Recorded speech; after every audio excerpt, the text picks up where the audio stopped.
Bonjour, Mabele.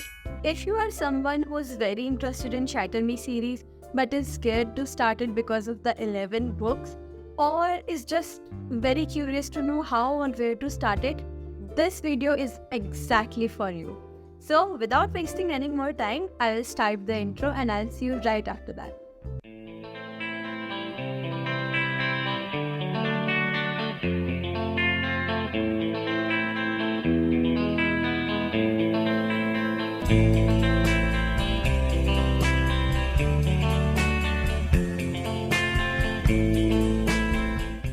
Now, Shatter Me series is made up of 3 distinct trilogies along with 2 separate books.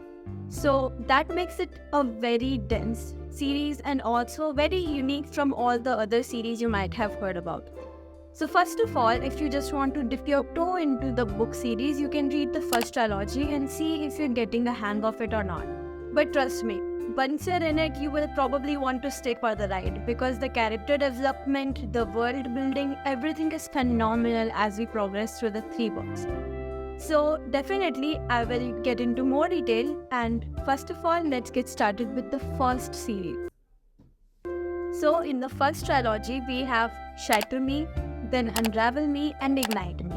In these 3 books, you will get a hang of Juliet's character, who has a supernatural power of lethal touch, much like Rogue from the X-Men series if you have watched them.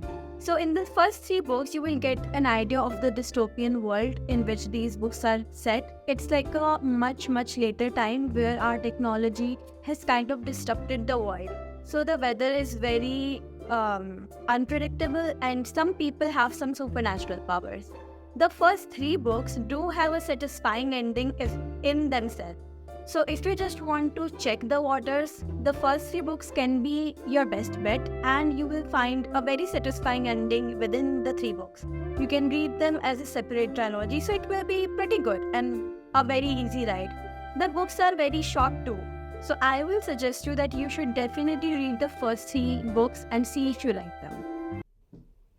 So in the second series, you get to know that the main villain in the first series was actually kind of just one of the many leaders that are driving this whole drama.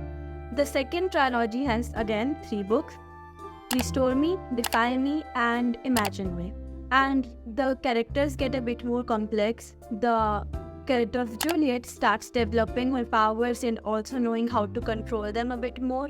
And she starts developing a romantic bond with Aaron Warner, which is a spoiler, but I'm pretty sure if you're interested in the series, by far you already know that.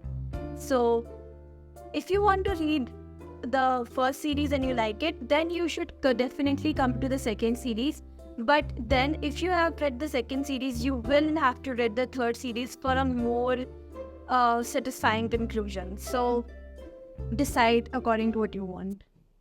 So the last 3 books of the series is Find Me, Shadow Me and then Beat Me. Find Me and Shadow Me are small novellas that focus more on the side characters and filling the gaps between the main novels. So a few of the information that wasn't given in the 6 novels is given in these, and then you get a very satisfying and very pretty conclusion in Believe Me. So these were the 9 novels that are divided into 3 trilogies, and then you have 2 more additional optional but not so optional books. So let's talk about them now. Okay, so now let's talk about the 2 optional novellas.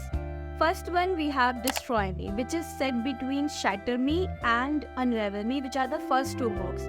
So it's Aaron Warner's POV of what happened in the Shatter Me book. Okay, just the first book.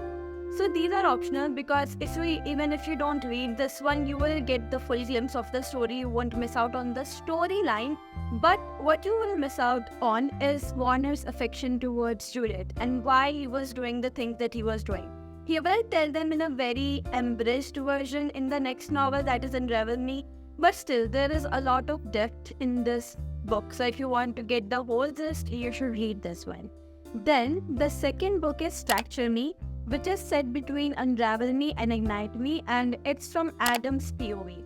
So by this point, Juliet kind of starts drifting away from Adam and towards Aaron.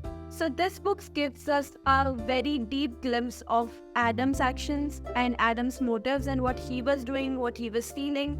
Again, it's completely kind of optional, but if you want to get the whole plot and if you want to read, you will want to read the story.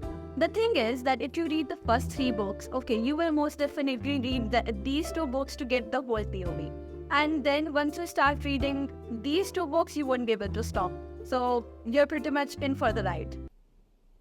So here you have it, a complete detailed guide of how to read the Word Chattery series.